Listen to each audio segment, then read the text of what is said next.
ரட்சிக்கப்பட்ட அன்றைக்கு உங்கள் மேல என் மேல கர்த்தருடைய அடைப்பு என்கிற வேலியை நம்ம மேல வைக்கிறவராக இருக்கிறார். அதைத்தான் ஏசாயா 24 நம்ம வாசிக்கிறோம். ரட்சிப்பையே நமக்கு மதிலாகவும் அரணாகவும் ஆண்டவர் ஏற்படுத்தி இருக்கிறார். ஒரு ரட்சிக்கப்பட்ட தேவ பிள்ளைக்கு விரோதமாக மந்திரவாதம் பலிக்காது.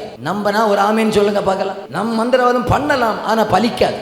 ரட்சிக்கப்பட்ட தேவ பிள்ளைக்கு விரோதமாக பேசப்படுகிற காரணமில்லாத சாபம் பலிக்காது. ஏனென்றால் ரட்சிப்பையே கர்த்தர் நமக்கு அரணாக நமக்கு வைத்திருக்கிறார்.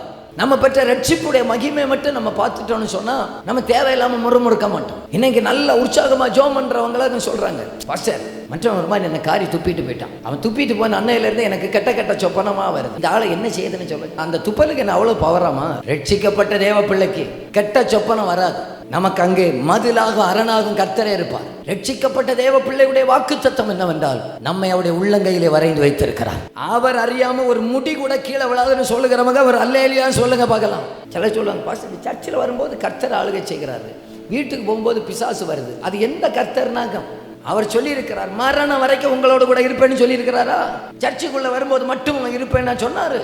இன்னைக்கு நம்ம இன்னைக்கு தொட்டதுக்கும் பிடிச்சதுக்கும் சாத்தான் சாத்தான் சாத்தான்னு சொல்லி அவனை பெரிய ஆளாக்கி விட்டாச்சு. எல்லாத்துக்கும் சாத்தான். உண்மையா உங்களுக்கு சொல்லுகிறேன், ரட்சிக்கப்பட்ட நம்ம மேல கர்த்தர் ஒரு அடைப்பை வைத்திருக்கிறார். நான் அவரை துணிகரமாக வேதனைப்படுத்தினால் கர்த்தரே என் அடைப்பை பிடுங்கி போடுவார்.